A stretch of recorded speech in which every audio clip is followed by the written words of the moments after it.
Well, hello all and welcome back to another video. I hope you're well. So you joined me in my hotel room. I'm here in Eastbourne. I'm here for one more day. I'm going to be catching up with a friend I haven't seen in years, so it's going to be really great seeing her.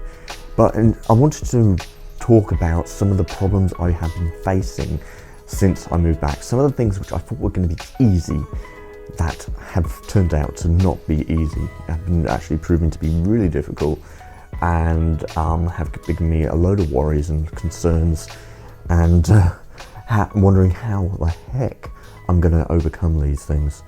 So now I'm in my comfy seat next to the window here. But yeah, what I want to go into in this video is what I have been struggling with since I got here, or since I've actually started to do a bit more research into like getting a bank account, getting a hire car, by getting the simple things like a club card from Tesco's and stuff. Yeah, let's get started with the first one, and that is the bank account. I thought it would be easy for me to, create a bank account and be very straightforward, and I wouldn't have any problems. They welcome me.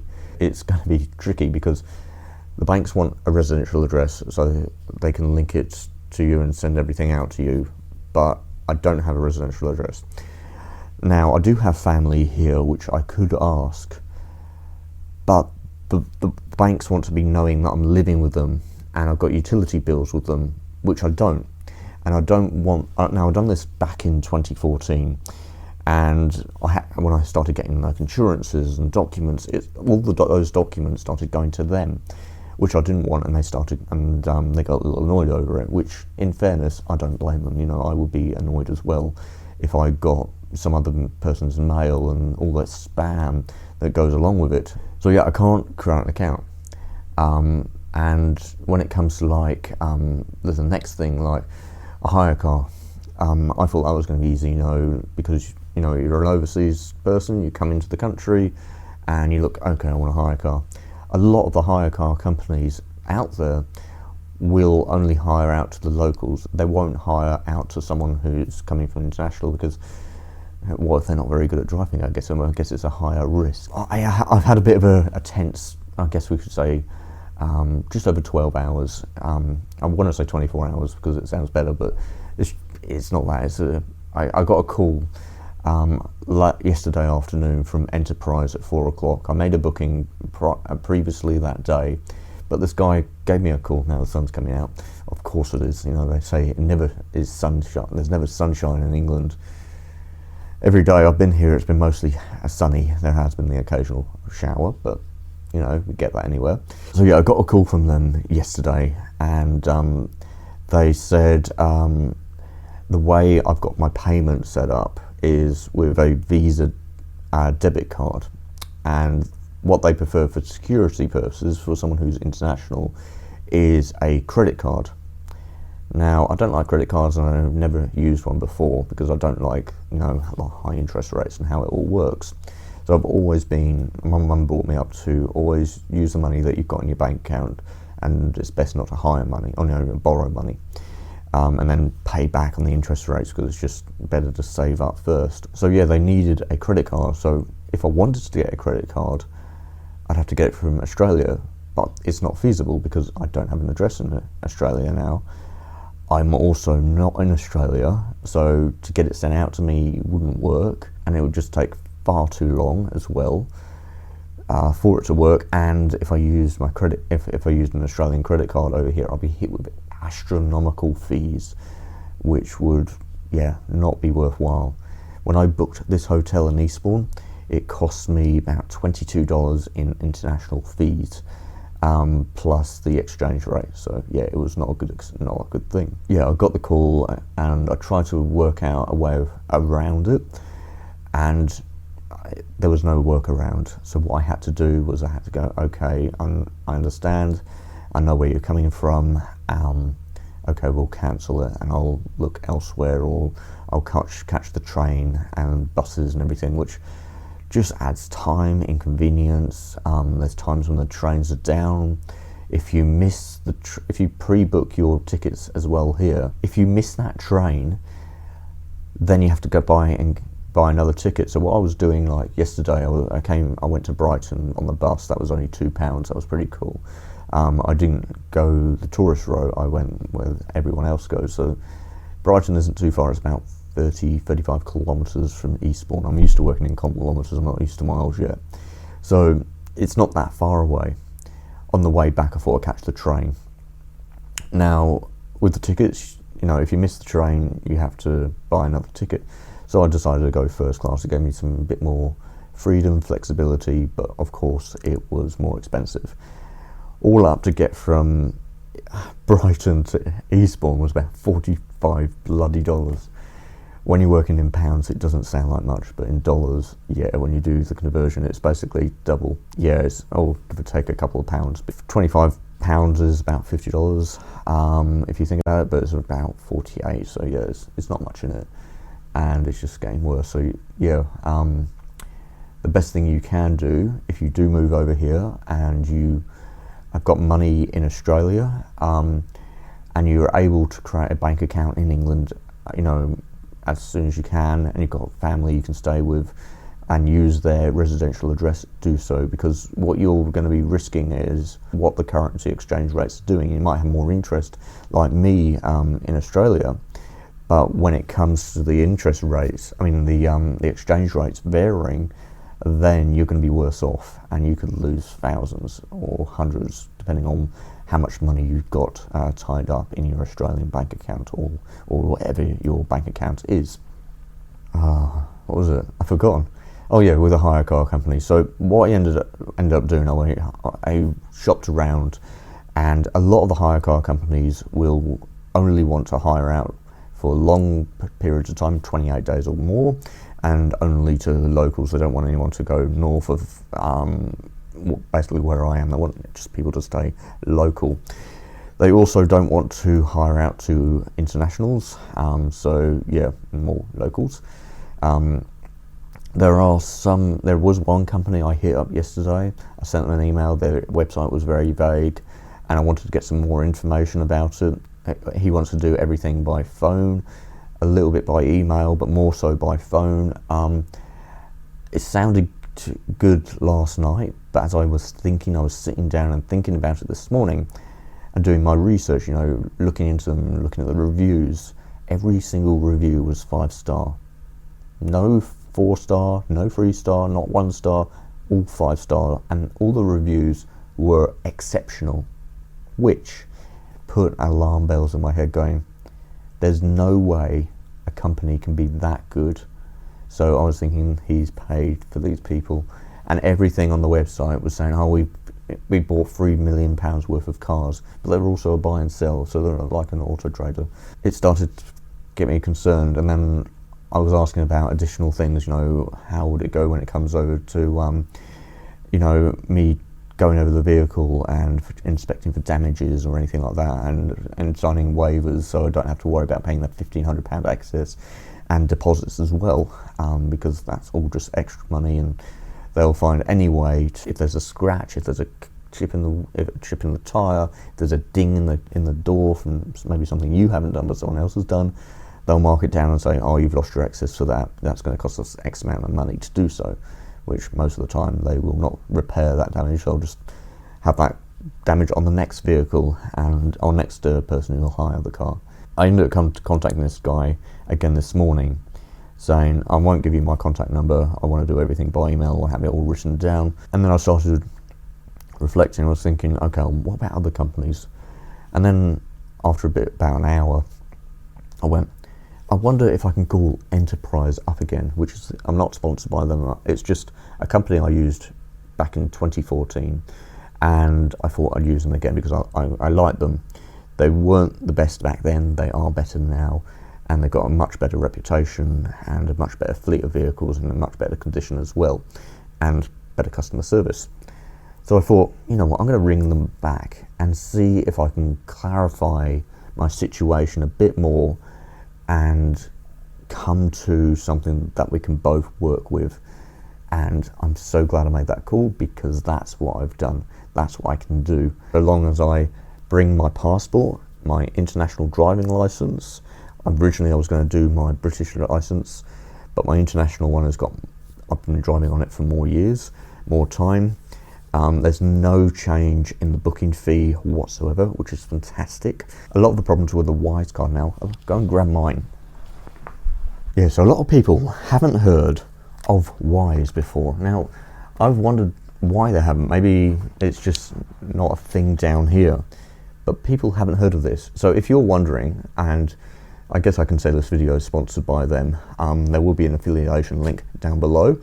So if you are traveling abroad and you don't want to pay those astronomical fees and you want to get the best exchange rate, then Wise is your go-to bet.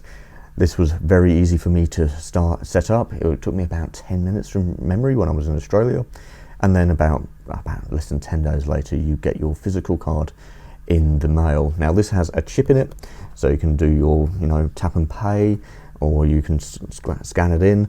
It works exactly like a normal Visa debit card. It's exactly the same. What you do to get money onto it, you download the app and you can add money through bank transfer, MasterCards, debit cards, anything. It will show you also the how much it's going to cost to put money onto your card. So for me, let's put this as an example. About $1,300 Australian to put into my card will cost me about $4 with the fees, and that's all I pay. There's no transaction fees. The only thing you will pay is at the time of the purchase is the exchange rate. That's all you pay. That's all you pay the difference of. So it's not bad at all. It's really safe. It's secure. You can set your limits and everything. If you lose the card, you can lock the card as well. So yeah, it's very simple. And then on the back, you've got all your details, so you can log it in and put it in. So yeah, very good, very good system. But yeah, a lot of hire car companies and places have never heard of Wise before, which I find very odd. And I think it's perhaps not used that much, at least in Eastbourne where I am. It's used in other parts of the world. They have got a good reputation, and I'm so glad I found out about this, because if I booked this hotel using this card before, I would have saved myself $22 in international transfer fees and the exchange rate as well. I was hit with another charge for that. So yeah, you get the best. And I'm not just saying it, I'm saying it because I'm using it and it's saved me a ton, and it's so easy to keep track. You also get notifications on your phone when the purchase has happened, and you get notified on how much it's been. So yeah, it's a great surefire thing to use. The guy hadn't heard of it before, and he said, do you have an Australian bank account card? I said, yeah, I do. But the problem I'm going to face with that is extremely high fees, and I don't want to avoid that. So would I be able to pay with my Wise card? And he said, so long as you use the same card as you use for the booking, there's no problem whatsoever. So that's what I'm going to do. And yesterday when I got the phone call, the problem was it was not a credit card, it was just a Visa debit. I've got the money. I could buy the car, for goodness sake. I've got enough money to buy the car. I'm glad that is sorted. Other things I've got problems with, which I'm trying to work out what do I do, is my phone. Now, where is my phone? Oh, here it is. It's in my pocket. So here's my phone. I've had it for a couple of years now, and I've got so many apps on this, paid apps, subscriptions and everything, and I don't want to lose that. And the reason why this is a problem is once I change my Apple, now this is an Apple phone, and you're going, oh, you should have an Android. I use this because it works for me. I'm not a fanboy of Apple. I do have a few Apple products, but well, the only Apple products I have are an iPad, which is years old, MacBook Pro, and this phone, nothing else. Yeah, the problem I have is that if I switch this to a UK account on Apple, because I've done it once before, back in 2014, when I moved, I lost all my apps, I lost all my subscriptions that I'm paying for. I've got hundreds of dollars of apps on this phone that I've paid for and subscribed to and everything, so I can't let that go, and otherwise I have to buy all the stuff again, and some of the stuff only works in certain countries. So yeah, I'm not too sure what I'm going to do.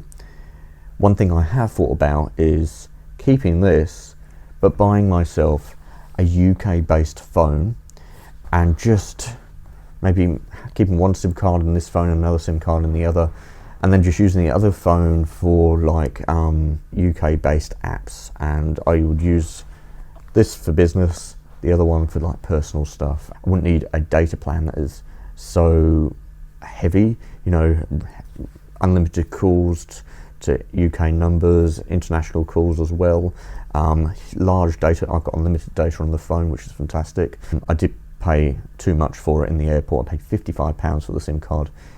When I looked at this is with EE, and when I looked online, it was about £35. So I got ripped off by the place, but I needed a SIM card at the time, and yeah, I was just going to go with anything I could get really, so long as it allowed me to, you know, contact my aunties, contact family, contact friends, and yeah, because I can't just rely on Wi-Fi, which I was originally going to do. I will eventually buy myself another phone. And also, the problem as well with the UK, if you try and change over to the UK App Store, is you've got to have a UK-based, you know, bank account. It won't work anyway. So there's certain things that I'm going to be spending more money on, like the meal deal at Tesco's. That only works for the club card. But I went to Waitrose yesterday. I went to Waitrose, and I can tell posh, because Waitrose is only for the posh, you know. So yeah, I went to Waitrose in Brighton yesterday, and I was able to grab the meal deal, which was wonderful. And it was all done through at checkout, £5. Got me a bag of crisps, a nice egg sandwich, and a 500ml bottle of Coke. So yeah, so I'm having little problems, and trying to work out the UK transport system is just, it's a nightmare, because there's no things that are written down for it. You make mistakes as you go, as you do when you're learning something new for the first time. So it's a bit of fun. I definitely laugh about it, you know, if I get things wrong. There's no point getting disheartened and beating yourself up about it and getting angry. Just laugh it off. So yeah, that's what I've been doing. But yeah, I think that's pretty much everything. Oh yeah, when it comes to a rental property, I don't know how I'm going to pay. I'm hoping they will accept my Wise card. And what I will tell them is, when it comes to my Wise card, that will be the one that I'll pay 6 months rent up front. But shortly after I get the rental, I've secured the address. It's sort of, I guess it's in my name. I don't know how it works. I've never rented a place before, so it's all new to me.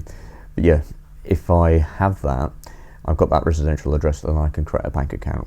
And then I can get myself a car. Then I can start bringing, you know, everything together. Because currently, right now, everything is floating around. I can't grab it. It's just floating, and as soon as I grab it, it starts to just float away, which is very frustrating.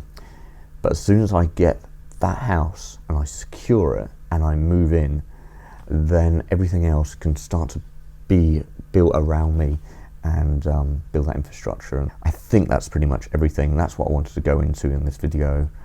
And I hope it came together well, because in my head, as I'm thinking about what I've said, it sounds like a jumbled mess.